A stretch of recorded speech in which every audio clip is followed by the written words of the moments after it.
सभी खास मेहमान। अगले चंद सेकंड में आप यहां प्रधानमंत्री नरेंद्र मोदी की तस्वीर देखेंगे, वो तस्वीर जिसका हम सभी को इंतजार है, वो तस्वीर जिसका इंडिया न्यूज के दर्शकों को इंतजार है, वो तस्वीर जिसका भारत मंडपम में बैठे हुए सभी दर्शक भी इंतजार कर रहे हैं। ये वो घड़ी जब प्रधानमंत्री नरेंद्र मोदी यहां इस कार्यक्रम की शोभा बढ़ाएंगे और पहुंचेंगे इस कार्यक्रम में, उनकी मौजूदगी रहेगी।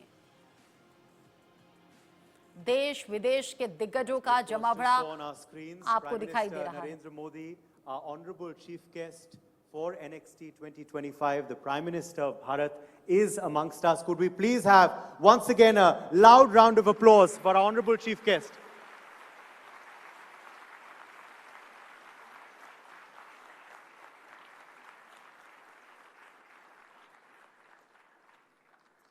We're truly honored, humbled and privileged to have the Prime Minister in our midst with us. As you just saw on the big screens, he met with some of the global leaders, some of our dignitaries who've gathered here for this August occasion, and we will be joined very, very shortly by our chief guest in the room.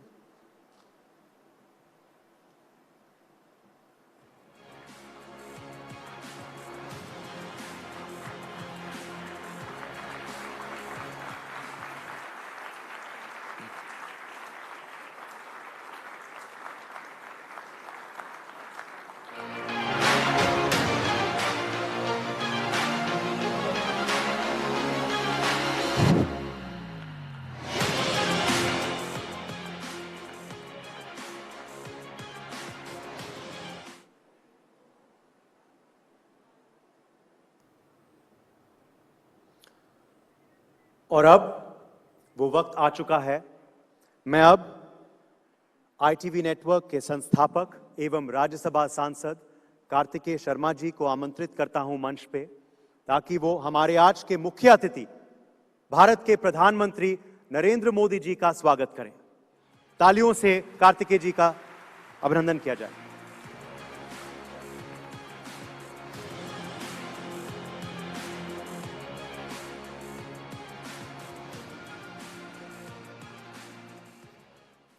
Namaste and a very good morning to everyone. Let me begin with thanking and welcoming our chief guest, the Honorable Prime Minister of Bharat, Shri Narendra Modi ji, for taking out time from his hectic schedule to grace the NXT conclave. The ITV network is truly indebted for his luminous presence. The edifice, which is today's conclave, would have not become nearly as grand as it is at this moment, owing to your gracious presence, sir. To grace the conclave even further, we have amongst us respected former Prime Minister of Australia, Mr. Tony Abbott, and Prime Minister of Sri Lanka, former Prime Minister of Sri Lanka, Shri Ranil Wickremesinghe ji. Distinguished dignitaries, esteemed guests, ladies and gentlemen, it is an honor for me to welcome you all on behalf of NXT and NewsX World family, where we are not only rooted in the ethos of true, independent, inclusive journalism, but also envisioned to facilitate a dialogue-rich platform for the global change makers across fields. Speaking of change makers, sir, over the last 10 years, under your visionary leadership, Bharat has not just seen development. We have witnessed a transformational journey, from being the world's fastest growing economy to becoming a nation known for innovation, infrastructure, inclusivity, and resilience. Every step we have taken has been guided by a bold idea of Viksit Bharat by 2047, something never envisioned by anyone earlier. It is with this zeal that we have launched NXT, a platform that stands apart in its concept and ambition. NXT is not just an event. It is a bold step towards creating a global, collaborative ecosystem where thought leaders, thinkers, innovators, entrepreneurs, and policymakers from all across the world come together to shape the future. Inspired by the spirit of the World Fair, Next provides a stage to showcasing cutting-edge technologies, breakthrough innovations, and bold ideas that will define the next era of human progress. It is not merely a conclave or a conference. It is designed to catalyze action through collaborative initiatives and other projects. NXT ensures that the conversations held here lead to tangible impact on critical global challenges, from climate change and water security to AI governance, health innovation, space exploration, and quantum breakthroughs, which are necessary to be addressed for the global welfare. NXT also aims to foster a sense of shared purpose, truly embracing our Vedic philosophy of one world, one family, where the nations, organizations, and individuals work not in competition, but in collaboration for the common good of humanity. With a focus on inclusivity and innovation, NXT's vision aligns perfectly with your mission of Vishwamitra Bharat, where Bharat plays a leading role in solving global challenges and shaping the future of the world. Pradhan Mantri ji, a famous line from a movie, Star Wars, is etched in my mind. It said, "To boldly go where no man has gone before." Under your leadership, when our Chandrayaan landed on the lunar South Pole, we proudly announced that Bharat is ready, and boldly so, to go where no one has gone before. Pradhan Mantri ji, you would be happy to know that over the course of our sessions, we have hosted renowned physicists, futurists, astronauts, and give our rising space prowess under your guidance. We are eagerly looking forward to hosting our own Gagannauts post these successful missions. Pradhan Mantri ji, on May 18, 2014, a Guardian article aptly described the beginning of the tenure of your arrival, the day when Britain finally left India. However, historically majorly, so our part of the world has always been viewed from a biased lens to our realities, interests, and challenges in a highly diverse country like ours. It is about time we take control of our narrative and tell our stories to the world. Based on such ideas and ideals, NewsX World comes as a powerful and much-needed voice, one that represents not just India, but the wider Indo-Pacific region, including UAE, Saudi Arabia, South Asia, Eastern Africa, and beyond. At a time when the global narrative is often shaped by a handful of platforms, NewsX World offers a fresh, balanced, and impartial alternative, ensuring that voices, aspirations, and priorities of this emerging region are heard loud and clear. With real-time coverage in 25 languages and a global network of experienced journalists, NewsX World delivers authentic stories, insightful perspectives, helping shape a more inclusive and accurate global conversation, one where India and the Indo-Pacific region take the rightful place. Pradhan Mantri ji, your presence today inspires not just the team behind these initiatives, but every Indian who dreams of seeing our nation's story told to the world stage with pride, confidence, and authenticity. Thank you once again for sparing time from your hectic schedule and blessing us as we embark on this journey together and beyond. Thank you very much. I would like to invite the Honorable Prime Minister of Bharat to come on the stage and launch the channel, please.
बहुत बहुत शुक्रिया प्रधानमंत्री जी आपका कि आप आज यहाँ आए। और अब मैं आपसे निवेदन करता हूँ कि उस पल का हमें जो बेसब्री से इंतजार था, आप हमारे इस सभा को संबोधित करें।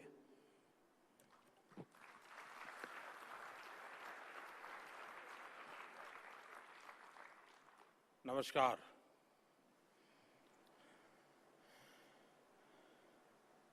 ITV नेटवर्क के फाउंडर और संसद में मेरे साथी कार्तिकेय शर्मा जी, नेटवर्क की पूरी टीम, देश विदेश से आए सभी अतिथि, अन्य महानुभाव, देवी और सज्जनों, न्यूज एक्स वर्ल्ड इसकी शुभ शुरुआत और इसके लिए मैं आप सबको बहुत बहुत बधाई देता हूं, बहुत बहुत शुभकामनाएं देता हूं।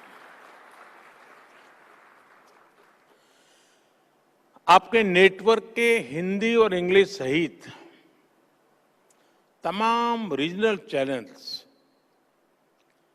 आज आप अब ग्लोबल हो रहे हैं और आज कई फेलोशिप्स और स्कॉलरशिप की भी शुरुआत हुई है। मैं इन कार्यक्रमों के लिए आप सभी को बहुत बहुत शुभकामनाएं देता हूं। साथियों, मैं पहले भी मीडिया के इस तरह के कार्यक्रमों में जाता रहा हूं, लेकिन आज मुझे लग रहा है कि आपने एक नया ट्रेंड सेट किया है।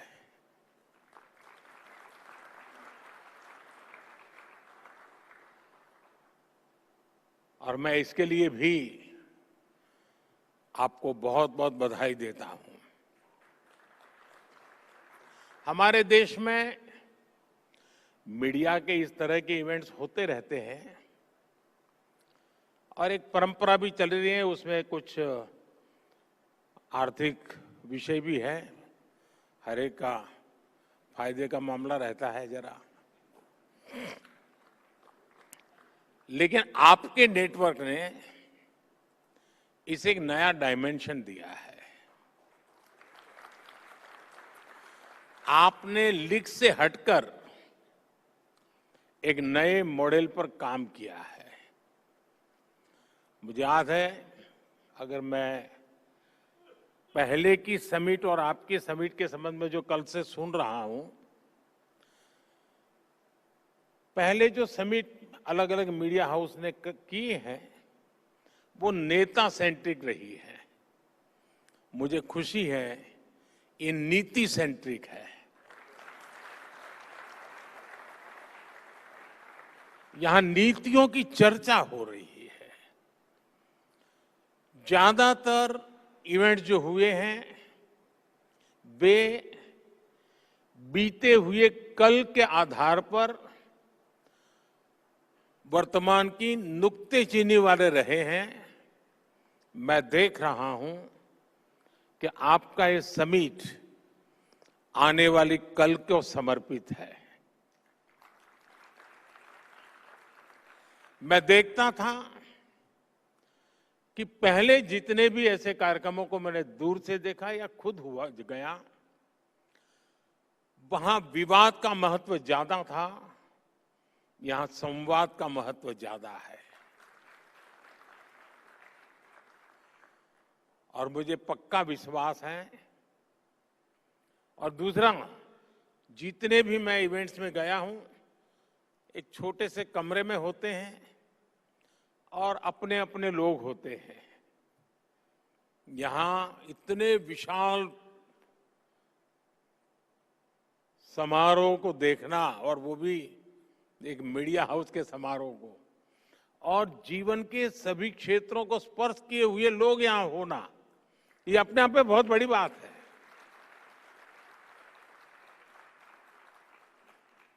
हो सकता है यहां से और मीडिया वालों को कोई मसाला नहीं मिलेगा, लेकिन देश को भरपूर प्रेरणा मिलेगी, क्योंकि यहां हुए हर व्यक्ति के विचार देश को प्रेरणा देने वाले विचार होंगे। उम्मीद है कि इस ट्रेंड को, इस टेम्पलेट को आने वाले दिनों में दूसरे मीडिया हाउस भी अपने तरीके से और इनोवेटिव बना करके कम से कम उस छोटे कमरे से बाहर निकले साथियों, 21वीं सदी के भारत पर आज पूरी दुनिया की नजर है। दुनिया भर के लोग भारत आना चाहते हैं, भारत को जानना चाहते हैं।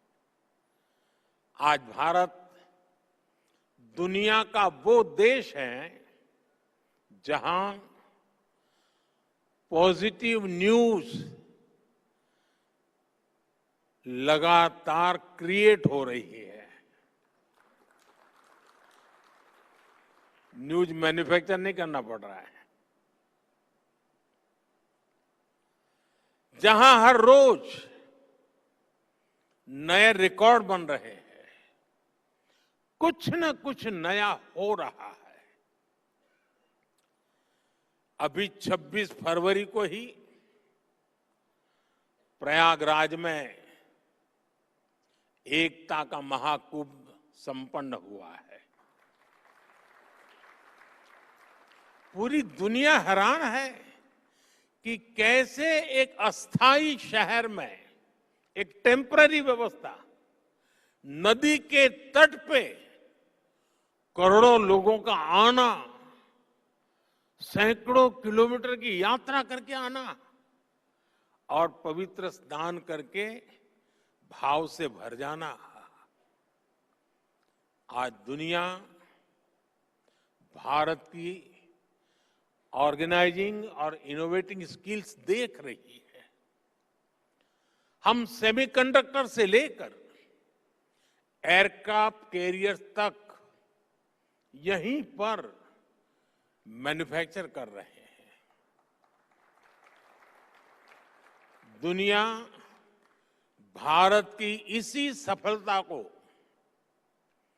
विस्तार से जानना चाहती है। मैं समझता हूं कि न्यूज एक्स वर्ल्ड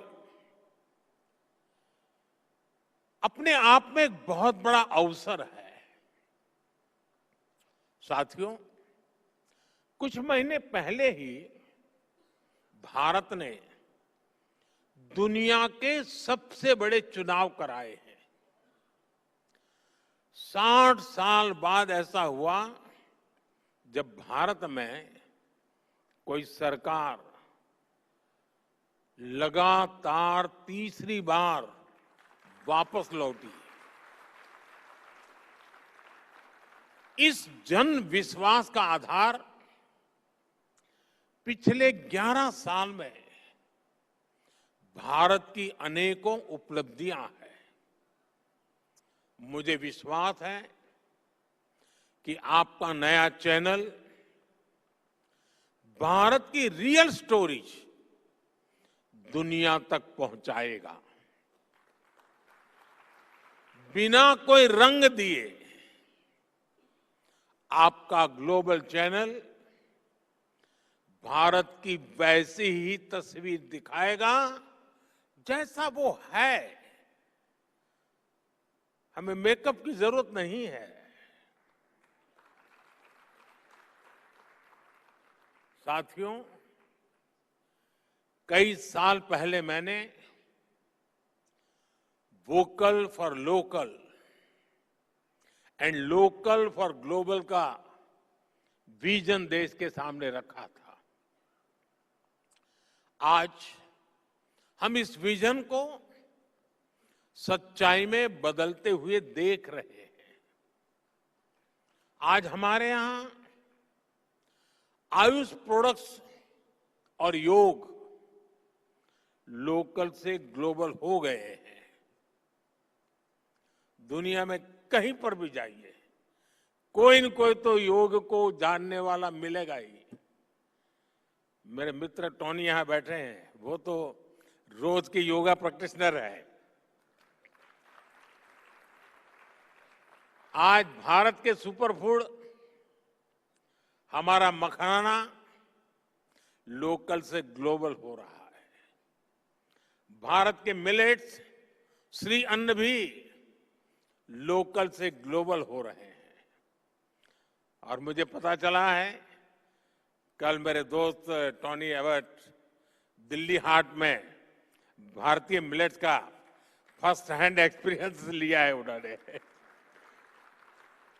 और उनको मिलेट्स की डिशेज बहुत पसंद आई और ये सुनकर मुझे ज्यादा अच्छा लगा। साथियों, मिलेट्स ही नहीं, भारत की हल्दी भी लोकल से ग्लोबल हो गई है। भारत दुनिया की 60% से ज्यादा हल्दी की सप्लाई कर रहा है। भारत की कॉफी भी लोकल से ग्लोबल हो गई है। भारत दुनिया का 7वां सबसे बड़ा कॉफी एक्सपोर्टर बन गया है। आज भारत के मोबाइल, इलेक्ट्रॉनिक प्रोडक्ट्स, भारत में बनी दवाइयां अपनी ग्लोबल पहचान बना रही हैं और इन सबके साथ ही एक और बात हुई है। भारत कई सारे ग्लोबल इनिशिएटिव्स को लीड कर रहा है। हाल ही में मुझे फ्रांस में एआई एक्शन समिट में जाने का मौका मिला। दुनिया को एआई फ्यूचर की तरफ ले जाने वाली इस समिट का भारत को होस्ट था। अब इसको होस्ट करने का जिम्मा भारत के पास है। भारत ने अपनी प्रेसिडेंसी में इतनी शानदार G20 समिट कराई। इस समिट के दौरान हमने India, middle east, Europe corridor के रूप में एक नया इकोनॉमिक रूट दुनिया को दिया। भारत ने ग्लोबल साउथ को भी एक बुलंद आवाज दी। हमने आइलैंड नेशंस को, उनके हितों को अपनी प्रायोरिटी से जोड़ा है। क्लाइमेट क्राइसिस से डील करने के लिए भारत ने मिशन लाइफ का विजन दुनिया को दिया है। इसी तरह International Solar Alliance, Coalition for Disaster Resilient Infrastructure, ऐसे अनेक इनिशिएटिव्स हैं जिनको भारत ग्लोबली लीड कर रहा है। और मुझे खुशी है कि आज जब भारत के अनेक ब्रांड ग्लोबल हो रहे हैं तो भारत का मीडिया भी ग्लोबल हो रहा है। इसी ग्लोबल अपॉर्चुनिटी को समझ रहा है। साथियों, दशकों तक दुनिया भारत को अपना बैक ऑफिस कहती थी, लेकिन आज Bharat new factory of the world बन रहा है। हम सिर्फ वर्कफोर्स नहीं, वर्ल्ड फोर्स बन रहे हैं। कभी हम जिन चीजों का इंपोर्ट करते थे, आज देश उनका इमर्जिंग एक्सपोर्ट हब बन रहा है। जो किसान कभी लोकल मार्केट तक ही सीमित था, आज उसकी फसल पूरी दुनिया के बाजारों तक पहुंच रही है। पुलवामा की स्नो पीस, महाराष्ट्र के पुरंदर फिग्स और कश्मीर के क्रिकेट बैट्स, इनकी डिमांड अब दुनिया में बढ़ रही है। हमारे डिफेंस प्रोडक्ट्स दुनिया को भारतीय इंजीनियरिंग और टेक्नोलॉजी की ताकत दिखा रहे हैं। इलेक्ट्रॉनिक्स से ऑटोमोबाइल सेक्टर तक दुनिया ने हमारी स्केल को, हमारे सामर्थ्य को देखा है।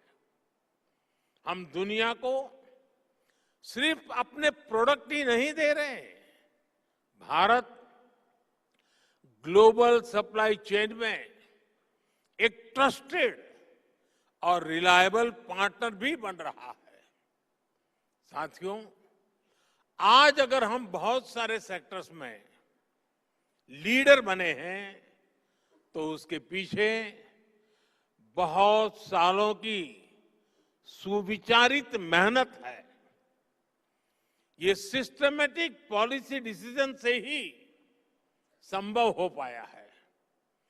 आप 10 साल की जर्नी देखिए, जहां कभी पुल अधूरे थे, सड़कें अटकी थी, आज वहां सपने नई रफ्तार से आगे बढ़ रहे हैं। अच्छी सड़कों से, शानदार एक्सप्रेसवे से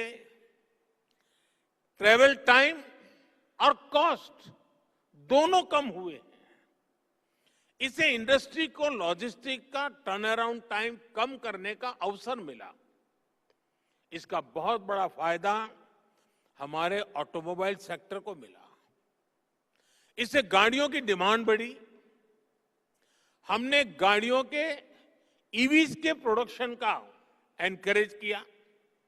आज हम दुनिया के एक बड़े ऑटोमोबाइल प्रोड्यूसर और एक्सपोर्टर बनकर उभरे हैं। साथियों, ऐसा ही बदलाव इलेक्ट्रॉनिक्स मैन्युफैक्चरिंग में दिखा है। बीते दशक में 2.5 करोड़ से ज्यादा परिवारों तक पहली बार बिजली पहुंची। देश में बिजली की डिमांड बढ़ी, प्रोडक्शन बढ़ी। इससे इलेक्ट्रॉनिक इक्विपमेंट की डिमांड बढ़ी। हमने डेटा सस्ता किया तो मोबाइल फोन्स की डिमांड बढ़ी। ज्यादा से ज्यादा सर्विस मोबाइल फोन पर लेकर आए तो डिजिटल डिवाइसेज का कंजम्पशन और बढ़ा। इस डिमांड को अपॉर्चुनिटी में बदलकर हमने पीएलआई स्कीम जैसे प्रोग्राम शुरू किए। आज देखिए, भारत एक मेजर इलेक्ट्रॉनिक्स एक्सपोर्टर बन चुका है। साथियों, आज भारत बहुत बड़े टारगेट्स रख पा रहा है, उनको अचीव कर रहा है। तो इसके मूल में एक खास मंत्र है। ये मंत्र है मिनिमम गवर्नमेंट, मैक्सिमम गवर्नेंस। ये एफिशिएंट और इफेक्टिव गवर्नेंस का मंत्र है। यानी न सरकार का दखल, न सरकार का दबाव। मैं आपको एक दिलचस्प उदाहरण देता हूं। बीते एक दशक में हमने करीब 1,500 ऐसे कानूनों को खत्म किया है जो अपना महत्व खो चुके थे। 1,500 कानून खत्म करना बहुत बड़ी बात है। इनमें से बहुत सारे कानून अंग्रेजी शासन के दौरान बने थे। अब मैं कुछ आपको आश्चर्य होगा सुनकर के, एक कानून था ड्रामेटिक परफॉर्मेंस एक्ट। ये कानून अंग्रेजों ने 150 साल पहले बनाया था। तब अंग्रेज चाहते थे कि ड्रामा और थिएटर का उपयोग तब की सरकार के खिलाफ ना हो। इस कानून में प्रावधान था कि अगर पब्लिक प्लेस में 10 लोग डांस करते मिल जाएं तो उन्हें गिरफ्तार किया जा सकता है। और ये कानून देश आजाद होने के बाद 75 साल तक चलता रहा है।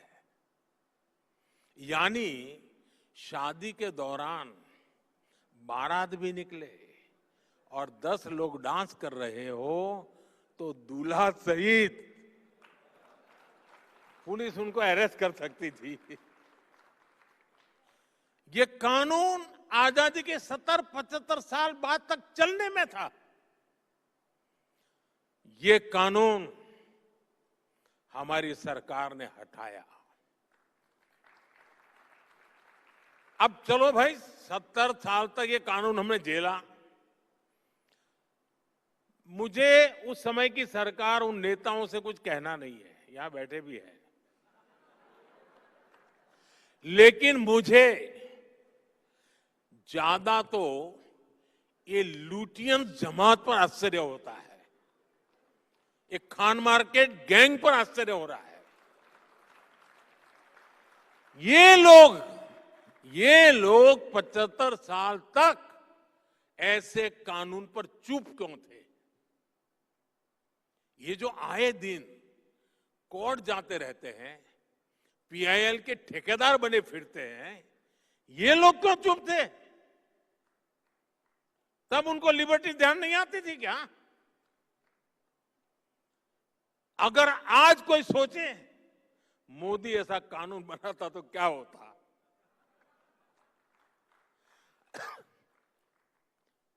अरे ये जो ट्रॉलर होते हैं ना सोशल मीडिया में, वो भी अगर एक ऐसे ही झूठी खबर चला देते हैं कि मोदी ऐसा कानून बनाने वाला था, आग लगा देते हैं लोग,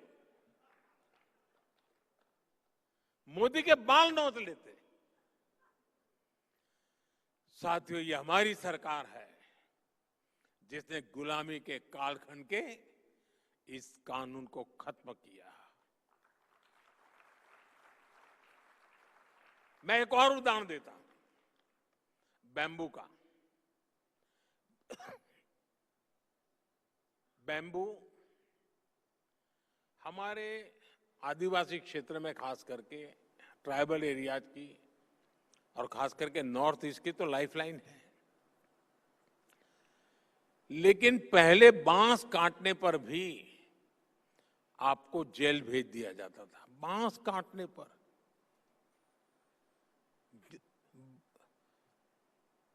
अब कानून क्यों बना? अब मुझे कोई भी, मैं आपसे पूछूं भाई, मैं अगर आपको पूछूं कि बांस ये वृक्ष है, ट्री है क्या? कोई मानेगा क्या ये ट्री है? कोई मानेगा ये वृक्ष है?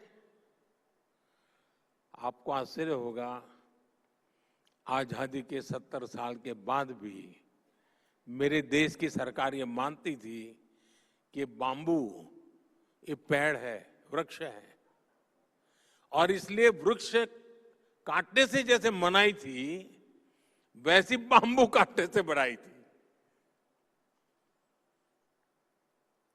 हमारे देश में एक कानून था जो बांस को ट्री मानता था, और सारे ट्री के कानून इस पर लगते थे। इसको काटना मुश्किल था। हमारे पहले के शासकों को समझ ही नहीं आया कि बांस पेड़ नहीं है। अंग्रेजों के अपने इंटरेस्ट हो सकते थे, लेकिन हमने क्यों नहीं किया? बांस से जुड़े दशकों पुराने कानून को भी हमारी ही सरकार ने बदला। साथियों, आपको याद होगा 10 साल पहले तक आईटीआर भरना किसी सामान्य व्यक्ति के लिए कितना मुश्किल था। आज कुछ ही पलों में आप आईटीआर फाइल करते हैं और रिफंड भी कुछ ही दिनों में अकाउंट में सीधा जमा हो जाता है। अब तो इनकम टैक्स को जुड़े कानून को और आसान बनाने का प्रोसेस संसद में चल रहा है। हमने 12 लाख रुपए तक की इनकम को टैक्स फ्री कर दिया। हाँ, अब ताली बजी। आपको बाम्बू में ताली नहीं बजी, क्योंकि वो आदिवासियों का है। और इससे खास करके जो मीडिया कर्मी है, आप जैसे सैलरीड क्लास को बहुत ज्यादा फायदा होने वाला है। जो युवा अभी पहली दूसरी नौकरी कर रहे हैं, उनके एस्पिरेशन भी अलग होती है, उनके खर्चे भी अलग होते हैं। वो अपनी एस्पिरेशंस पूरी करें, उनकी सेविंग्स बढ़े, इसमें बजट ने बहुत मदद की है। हमारा मकसद यही है, देश के लोगों को ईज ऑफ लिविंग दो, ईज ऑफ डूइंग बिजनेस दो, उड़ने के लिए खुला आसमान दो।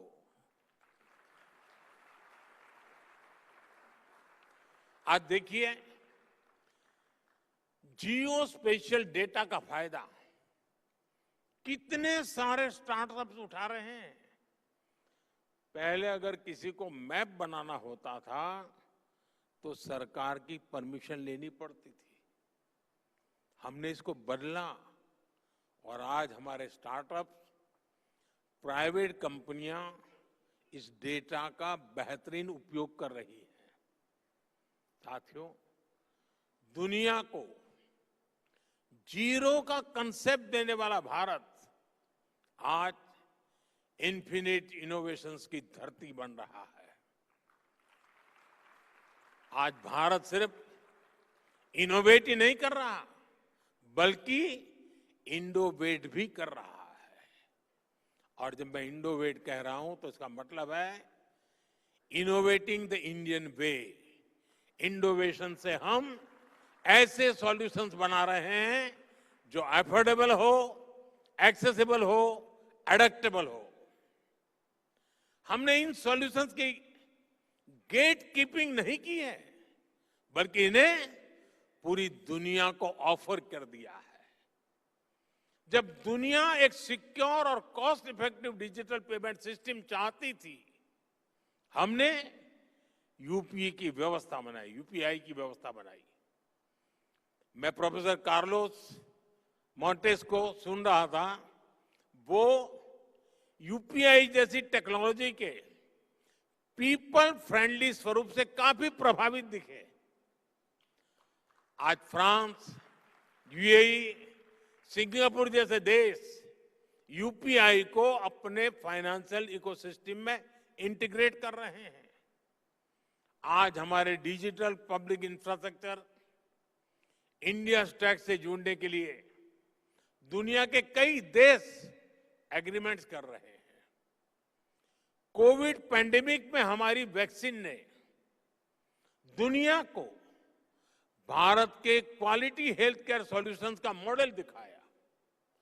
हमने आरोग्य सेतु ऐप को भी ओपन सोर्स किया ताकि दुनिया को इसका लाभ मिले। भारत स्पेस की एक बड़ी पावर है। हम दूसरे देशों की स्पेस एस्पिरेशन को अचीव करने में भी मदद कर रहे हैं। Bharat AI for public good पर भी काम कर रहा है और अपना एक्सपीरियंस, अपनी एक्सपर्टाइज दुनिया के साथ भी शेयर कर रहा है। साथियों, आईटीवी नेटवर्क ने आज बहुत सारी फेलोशिप शुरू की है।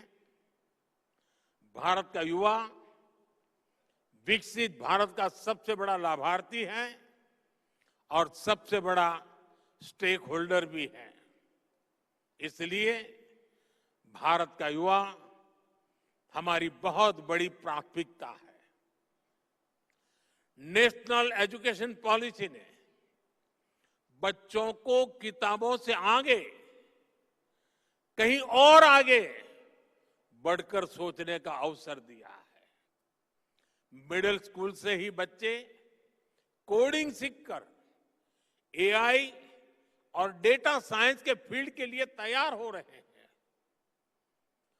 अटल टिंकरिंग लैब्स बच्चों को इमर्जिंग टेक्नोलॉजीज का हैंड्स ऑन एक्सपीरियंस दे रही है। इसलिए इस साल के बजट में हमने 50,000 नई अटल टिंकरिंग लैब्स बनाने का ऐलान किया है। साथियों, न्यूज की दुनिया में आप लोग अलग अलग एजेंसियों का सब्सक्रिप्शन लेते हैं। इससे आप लोगों को बेहतर न्यूज कवरेज में मदद मिलती है। ऐसे ही रिसर्च की फील्ड में स्टूडेंट्स को ज्यादा से ज्यादा इंफॉर्मेशन सोर्स की जरूरत होती है। इसके लिए पहले उन्हें महंगे दामों पर अलग अलग जर्नल्स सब्सक्रिप्शन लेने होते थे, खुद को पैसे खर्च करने पड़ते थे। हमारी सरकार ने सभी रिसर्चर्स को इस चिंता से भी मुक्त कर दिया है।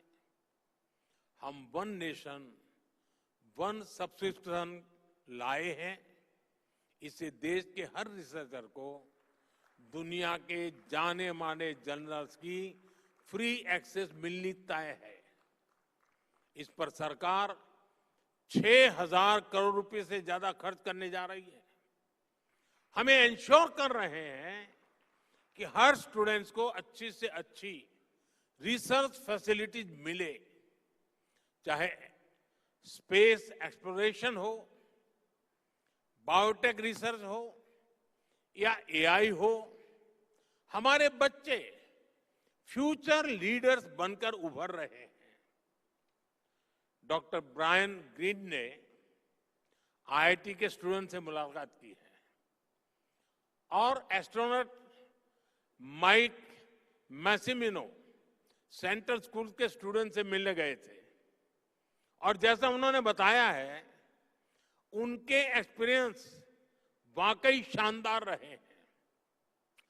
वो दिन दूर नहीं जब भविष्य का कोई बहुत बड़ा इनोवेशन भारत के किसी छोटे से स्कूल से निकलेगा।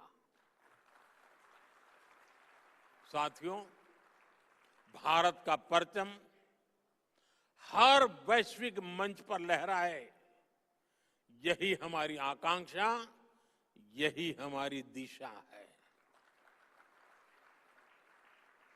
साथियों, ये छोटा सोचने और छोटे कदम लेने का समय ही नहीं है। मुझे खुशी है कि एक मीडिया संस्थान के रूप में आपने भी इस भावना को समझा है।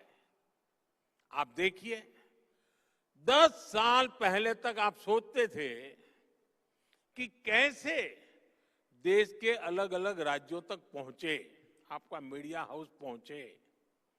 आज आपने भी ग्लोबल होने का साहस जुटाया है।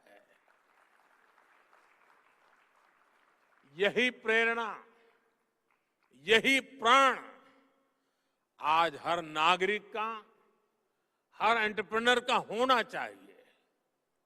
मेरा तो सपना है दुनिया के हर बाजार में, हर ड्राइंग रूम में, हर डाइनिंग टेबल पर कोई न कोई भारतीय ब्रांड मौजूद हो। मेड इन इंडिया दुनिया का मंत्र बने। कोई बीमार हो तो वो हील इन इंडिया के बारे में पहले सोचे। किसी को शादी करनी हो तो वेड इन इंडिया पर पहले विचार करे।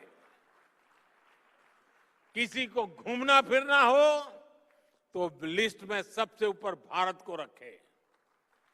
कोई कॉन्फ्रेंस करना चाहे, एग्जीबिशन लगाना चाहे तो सबसे पहले भारत आए। कोई कंसर्ट कराना चाहे तो सबसे पहले भारत को चुने। ये ताकत, ये पॉजिटिव एटीट्यूड हमें खुद में पैदा करना है। इसमें आपके नेटवर्क की, आपके चैनल की बड़ी भूमिका होगी। संभावनाएं अनंत है जब हमें अपने साहस और संकल्प से इन्हें हकीकत में बदलना है। साथियों, भारत अगले 25 वर्षों में विकसित भारत बनने का संकल्प लेकर आगे बढ़ रहा है। आप भी एक मीडिया हाउस के रूप में खुद को वर्ल्ड स्टेज पर लेकर आए, ऐसा संकल्प लेकर के आगे बढ़े। मैं मानता हूं कि आप इसमें जरूर सफल होंगे। आईटीवी नेटवर्क की पूरी टीम को मैं फिर एक बार ढेर सारी शुभकामनाएं देता हूं और देश और दुनिया से जो पार्टिसिपेंट्स आए हैं, मैं उनका भी अभिनंदन करता हूं। उनके विचारों ने जरूर एक सकारात्मक सोच को बल दिया है। मैं इसके लिए भी, क्योंकि भारत का गौरव बढ़ता है तो हर भारतीय को आनंद होता है, गर्व होता है, और इसके लिए मैं उन सब का भी बहुत बहुत धन्यवाद करता हूं। नमस्कारम।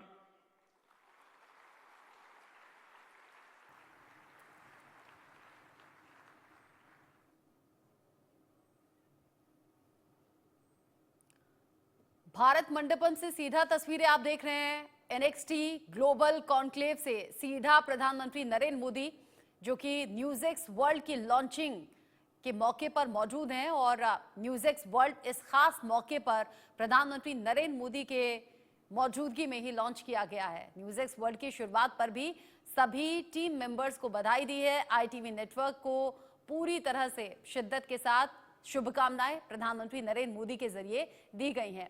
भारत मंडपम में इस वक्त देश ही नहीं विदेश से भी मेहमान मौजूद हैं। न्यूज़एक्स वर्ल्ड की लॉन्चिंग का ये खास मौका ITV नेटवर्क की टीम के लिए भी है, और ऐसे में प्रधानमंत्री नरेंद्र मोदी ने देश की कई बातें कही, मीडिया से रिलेटेड बातें कही, और ये मौका बड़ा सुनहरा, बड़ा खास ITV नेटवर्क के लिहाज से भी है। प्रधानमंत्री नरेंद्र मोदी की एक झलक पाने के लिए लोग बेताबी के साथ इंतजार कर रहे थे, और अब प्रधानमंत्री नरेंद्र मोदी ने अपने संबोधन में कई बड़ी खास बातें ये भी बताई हैं कि क्या कुछ मोदी सरकार में किया गया, कैसे लोगों ने एतबार किया मोदी सरकार पर, और क्या कुछ फैसले देश और देशवासियों के हित में किए गए हैं। अभी वहां मौजूद लोगों से बात करते हुए, उनका अभिवादन स्वीकार करते हुए, उनसे मिलते हुए प्रधानमंत्री नरेंद्र मोदी आगे बढ़ रहे हैं। संबोधन में ITV नेटवर्क और मीडिया की भूमिका को उन्होंने खास बताया, और बताया कि कैसे एक ऐतिहासिक कदम ITV नेटवर्क ने उठाया है, और पूरे नेटवर्क को बधाई देते हुए ITV वर्ल्ड की लॉन्चिंग पर शुभकामनाएं भी PM मोदी ने दी हैं। ये खास मौका है। दिल्ली से, भारत मंडपम से सीधा ये तस्वीरें लाइव इस वक्त आप देख रहे हैं।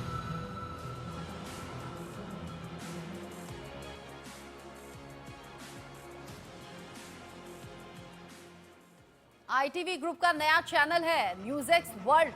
न्यूज़एक्स वर्ल्ड जो कि PM मोदी ने लॉन्च किया है। खास ये मौका ITV नेटवर्क की टीम के लिए, हर एक सदस्य के लिए, देश के लिहाज से भी ये मौका खास है। ITV नेटवर्क इस खास मौके को हमेशा याद रखने वाला है। न्यूज़एक्स वर्ल्ड की शुरुआत हो चुकी है और लॉन्चिंग PM मोदी के हाथों हुई। ये वो तस्वीर भी आप देख रहे हैं इधर साइड में, जब PM मोदी ने न्यूज़एक्स वर्ल्ड की लॉन्चिंग की, और अब PM मोदी के संबोधन के बाद PM मोदी प्रस्थान करते हुए कार्यक्रम से जाते हुए PM मोदी ने बताया कि कैसे ग्लोबली आवाज बुलंद ITV नेटवर्क करने की तैयारी में है न्यूज़एक्स वर्ल्ड की लॉन्चिंग के साथ ही। ITV पहले से भी 2 नेशनल चैनल और कई रीजनल चैनल्स चला रहा है। ये बड़ा ग्रुप है, और अब न्यूज़एक्स वर्ल्ड भी लॉन्च हो चुका है। To our next session, of course, as our NXT conclave continues. We've, of course, got a lot of inspiration from the chief guest, Honorable Prime Minister Narendra Modi ji's address. And he has truly set the tone and tenor for not just India, but the world at large as well. And of course, our global leaders gathered. We will be swiftly moving on very, very shortly to our next sessions. I'd urge everyone to please settle down. There will be a few moments before the doors are opened.